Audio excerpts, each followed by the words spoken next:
Estamos de volta com Política Cruzada. No bloco passado, o doutor Adir fez uma ponderação e o Wilson rapidamente pediu a palavra. Diga aí, Wilson, qual o contraponto que você faz à posição do doutor Adir? Gasto com pessoal. Os dados que eu tenho do mês de abril seria 48,2 com gasto pessoal, sem contar o pessoal da saúde, no caso da Fundasus. Mas a Fundasus entra nesse gasto? Entra, a Fundasus entra. No caso de terceirizado, no caso da Fundação Maçônica, eu entendo que não entraria. A Fundasus é da administração não entraria. A SPDM não entraria. Isso é tranquilo hoje no Tribunal de Contas, mas a Fundasus eu não tenho dúvida. Então, considerando isso, o que seria? O limite é 54% com gasto pessoal. A partir do momento que atinge 95% é o limite máximo, aí é proibido. Não se pode gastar mais. Então, 52,5%. Nós estamos nos 52,5%. Agora eu te falo, tem o compromisso de... Deve ter aí umas 3 escolas para serem inauguradas e 3 UPAs. Então, considerando os funcionários dessas escolas, 80, 100 funcionários em cada escola, mais a folha de pagamento dessas 3 UPAs, que foi compromisso do prefeito e é prioridade em relação à segurança, então isso aí ultrapassaria o limite. Então, por isso que eu falo, não é momento, porque nós não podemos aumentar o gasto com o pessoal.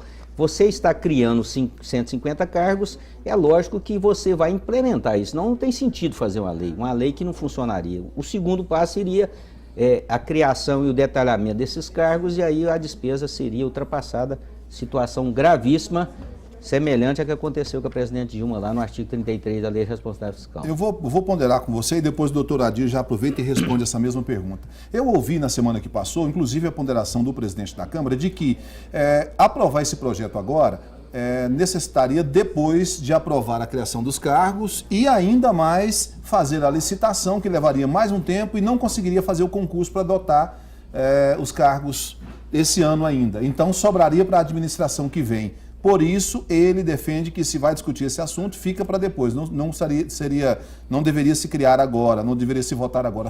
O senhor é defensor dessa corrente também? O prefeito Gilmar está com 2 argumentos. Primeiro, eu acho que ele está torcendo para a Câmara rejeitar esse projeto, porque ele fala, estava no meu programa, não cumpri por causa da oposição. Esse, eu acho que é o grande sonho do prefeito Gilmar Machado.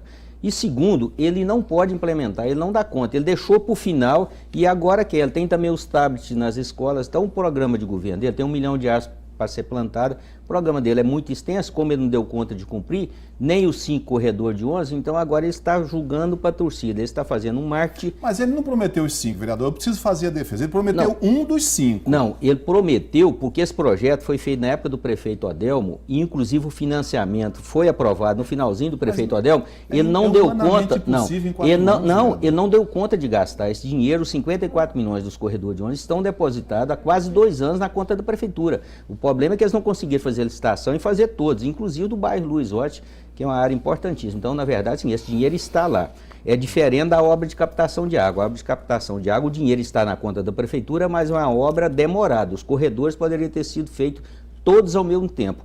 O corredor da Segismundo em nada afeta o corredor lá do Luiz Otti Freitas, da Avenida Zé Fonseca Silva. Poderia estar fazendo lá e fazendo aqui, tanto no Martelena e nos outros lugares. Então, isso aí foi incompetência, não conseguir gastar um dinheiro que está depositado na conta da prefeitura. Vamos lá, doutor Adir, contraponto. Bom, eu insisto em dizer que a lei, o projeto de lei apenas cria a guarda, o prefeito cumpre, inclusive, o seu compromisso, mandou isso no ano passado, está dentro do prazo dele, ele teve outros compromissos no seu programa, como eu disse anteriormente, a conveniência e oportunidade de ter encaminhado agora em outubro do ano passado é do prefeito. Ele sabe, ele tem a sua agenda, ele sabe o momento certo de instituir. Agora, caberá ao Legislativo examinar, como também enfatizei, se o projeto está de acordo com as exigências da população, se é importante ou não criar a guarda municipal. No que me cabe como procurador do município é zelar pelo controle da legalidade do projeto. E, no que me diz respeito, o projeto ele é impecável, não tem esbirros de nenhuma natureza, seja na lei de responsabilidade fiscal, seja nos textos constitucionais, conforme inclusive teria sido motivo, repito, é importante lembrar, o projeto foi recusado pelo presidente da Câmara por supostamente ofender a Constituição. E aqui acho que é importante parabenizar o presidente da Câmara Municipal por ter reconhecido esse equívoco. Ele acolheu o nosso recurso, pelo que a imprensa noticiou hoje, né? Após a manifestação da coletiva do prefeito, o presidente decidiu processar o projeto. E é isso que tem que acontecer. Agora vamos deixar que a Comissão de Legislação da Câmara examine a constitucionalidade, que aponte efetivamente quais os defeitos de natureza jurídica teria o projeto para ele não ser aprovado, porque juridicamente ele não tem problemas. Aqui eu vou pedir espaço porque o programa exige que assim seja feito, porque é um espaço de debate e também de provocação. O ex-prefeito Odelmo chegou a discutir a possibilidade de criar a guarda, mas depois tirou isso, mesmo estando no plano de governo, ele disse que não cumpriria. Veio o prefeito Gilmar com uma promessa de criar a guarda e está tentando agora, no último ano de governo, aprovar a lei, enseja no fato de que, mesmo que ele não consiga implementar, depois ela precisa dar continuidade. E, seja numa reeleição do Gilmar, isso fica mais fácil. Mas seja numa possível eleição de Odelmo, aí complicaria. Seria uma espécie de... como é que eu vou dizer? Como o prefeito Gilmar disse, quando ele assumiu, ele recebeu uma bomba relógio, ele também estaria deixando uma bomba relógio para uma possível administração que suceda deles. Eu vou começar pelo Wilson, porque isso é muito mais como um contraponto para o senhor sobrepor depois. Estou certo na minha linha de raciocínio ou você discorda plenamente? Não, está certo, mas esse projeto, do jeito que ele está, ele não poderá ser aprovado. Por exemplo, vai ter parecer contrário de pessoas, membros da Legislação e Justiça ou da comissão. Eu não sei ainda qual será a posição. Depois disso vai para a Comissão de Finanças. A Comissão de Finanças poderá, inclusive, requisitar o gasto com o pessoal da Prefeitura atualizado desse mês. Eu estou falando o gasto de abril. Então ela pode atualizar e com base disso, nesses dados, dar o parecer contrário porque está ultrapassando o limite de gasto com o pessoal. Então não tem dúvida. O mais grave, não Henrique, vota. se você... Não, pode votar, mas pode recusar. Se você olhar o balanço mensal das despesas da Prefeitura, está girando em torno de 400 milhões por mês, 420, de empenhos não pagos. O Gilmar tem limite de gasto para passar para o governo seguinte, então o prefeito Gilmar tem que pensar que ele vai ter que pagar essas despesas, os serviços realizados, as compras efetuadas, senão ele vai ter problema sério de condenação, de rejeição de contas no Tribunal de Contas. Mas ele tem dito claramente nas conversas que tem tido com a imprensa de que isso está controlado. Não está controlado, publica mensalmente, é só olhar lá, 420 milhões. O próximo prefeito de Uberlândia vai receber a prefeitura com R$500 bilhão. 500 milhões de dívidas de serviços e de compras efetuadas e não pagas. Então, quem aguenta? Se a prefeitura tem de 80 a 100 milhões por ano, se ela recebe 500 milhões, significa que nos próximos 5 anos a prefeitura não tem R$1 para investimento, a não ser que ela faça captação no governo federal. Então, quebrou a prefeitura de Uberlândia. Então, nós precisamos agora parar, estancar, cortar despesas, priorizar, e a prioridade hoje em Uberlândia é saúde. O povo está morrendo nas UAS, né? Está situação gravíssima na rede municipal, na rede pública da universidade, né? Está faltando, porque o governo não repassou dinheiro, e na rede privada também está faltando leitos. Infelizmente é isso. Bom, voltando na questão legal que ele acabou de dizer, pode haver uma dificuldade para o projeto tramitar, e aí o senhor aproveita e já responde a ponderação que eu fiz com relação a aprovar o projeto, mas não conseguir regulamentar ele esse ano, enfim, dotar de orçamento, dotar de cargos, criar o procedimento, licitação para fazer o concurso, enfim, tudo isso que é necessário ficaria para o próximo governo. O próximo governo pode ser o Gilmar Machado. Sim. Não é? Pode ser o governo. Ainda nós estamos distante. Estamos distante também do término desse exercício fiscal, para dizer que, como disse o vereador, que haverá um rombo. Nós não sabemos se isso vai acontecer. Nós ainda estamos, ainda não chegamos ao meio da execução da lei orçamentária. Então tem muita água ainda para passar por baixo da ponte. Vamos aguardar para não tirarmos conclusões que possam, inclusive, induzir a população a formar um juízo de valor ainda prejuízo, né? Precipitado. O que todos sabem é que o município vive dificuldades financeiras, mas não são dificuldades financeiras que nasceram nem no município e muito menos na responsabilidade da administração. São dificuldades financeiras que decorrem da saúde da economia. Isso não é a minha seara, né?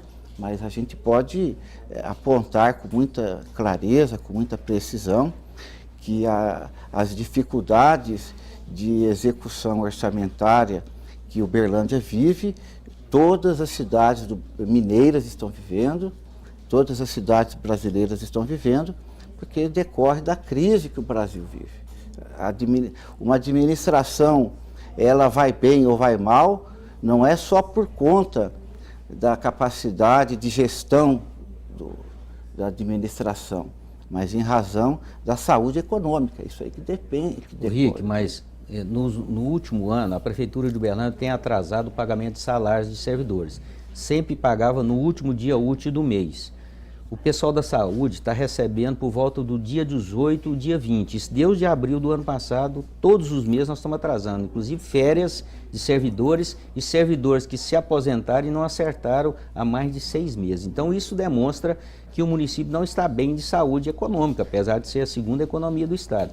A nossa cidade vizinha, Uberaba, até hoje não atrasou um mês de salário de servidor. E a arrecadação deles é bem menor que a nossa. Então, e já cortaram mais de 500 cargos. Então, o prefeito Gilmar Machado tem que entender que ele tem que diminuir despesa e priorizar os investimentos e os gastos. Então, é isso que ele tem que fazer, porque senão a situação é gravíssima. Da agora até dezembro, além da crise está agravando, as empresas quebrando, a arrecadação de impostos caindo, o que vai acontecer? A arrecadação da prefeitura cai, IPTU quem tinha que pagar já pagou, agora só se for execução, né?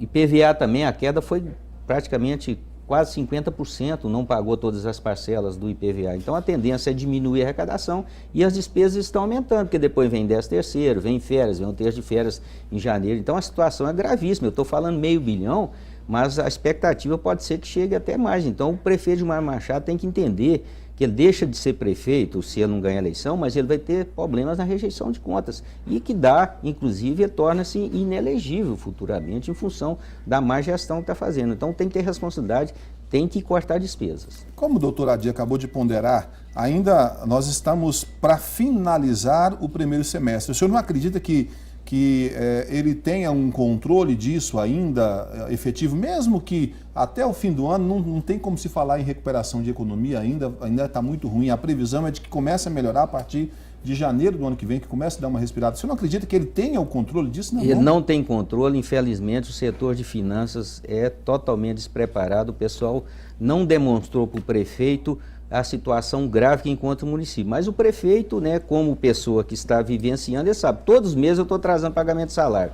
Eu estou com dificuldade de pagar esse fornecedor em torno de 400 mil todo mês, não abaixa disso. Ele deixou de recolher a contribuição do IPREMO no segundo semestre inteirinho, 35 milhões, e fez um ajuste com o diretor do IPREMO, que está sendo questionado no Tribunal de Contas e na Justiça também, que é gravíssimo. Ele deixou de recolher a contribuição patronal, a contribuição do município. Ele descontou dos servidores e repassou. Então, só nessa aí 35 milhões, ele parcelou em 50 parcelas. Ele vai pagar 10 parcelas e julgou 40 parcelas para o próximo prefeito, ou seja, foi uma maquiada também, uma pedalada que deu no orçamento, que era dívida dessa administração que ele julgou para o próximo prefeito. Então, a situação é gravíssima. O prefeito Gilmar Machado... Mas essa desvinculação que foi aprovada pelo Congresso agora, permitindo algumas situações, não abarcaria isso aí? Mas se for aprovada lá, que não foi, né, só foi na Câmara, aí eu entendo que ela não vai ser retroativa. O prefeito cometeu esses atos no ano de 2015, então isso é gravíssimo. Eu, se fosse ele, ficava preocupado com a situação jurídica dele. Pondera do mesmo sentido, já para a gente poder concluir? Não há problemas com o IPREMO, apenas são situações transitórias. O IPREMO, inclusive, já tem quase já disponibilizado uma verba de cerca de 7 milhões de reais que o município conseguiu através de um convênio com o Tribunal de Justiça, com a liberação de depósitos judiciais. Então, a saúde financeira do IPREMO não corre risco. Bem esclarecido isso. Isso aí são informações precipitadas da parte do vereador. Ok. Entendi sobre isso aqui. Bom, nosso tempo está acabando, não dá mais para a gente seguir. Só para a gente poder fechar, o senhor acredita que o projeto precisa ser discutido? Se vai ser aprovado é outra história. Precisa ser aprovado porque ele não tem defeitos de natureza jurídica. Esses supostos empecilhos de natureza econômica, em primeiro lugar, não me parece substantivo que a criação de 150 cargos da Guarda Municipal venha causar sensibilidade nos gastos de pessoal, que são 14 mil servidores. Então, 150 novos cargos diante de 14 mil servidores é pífia a impactação financeira. Mas o que é mais importante de ser dito, a criação tem que ser feita agora e, no segundo momento, mais apropriado, com uma saúde financeira mais estabilizada, poderá se fazer, então, o segundo passo, que é a criação do plano de cargos dessa categoria. Tá certo. Wilson, para poder fechar, passa o projeto? Eu acho que não passa. Se passar, vai ser questionado judicialmente, inclusive pode ser questionado até pelo Ministério Público em função da lei de responsabilidade fiscal que compromete totalmente o projeto. Tá certo. Obrigado, Wilson, pela sua participação aqui conosco. Obrigado, procurador. O senhor vai voltar aqui mais vezes para a gente discutir outros assuntos até o fim do ano. Bom, assim encerramos esse bloco de entrevista política cruzada. No próximo bloco a gente volta com a análise da semana, os bastidores políticos da semana com Danilo Cacheta. Um bate-papo, não saia daí.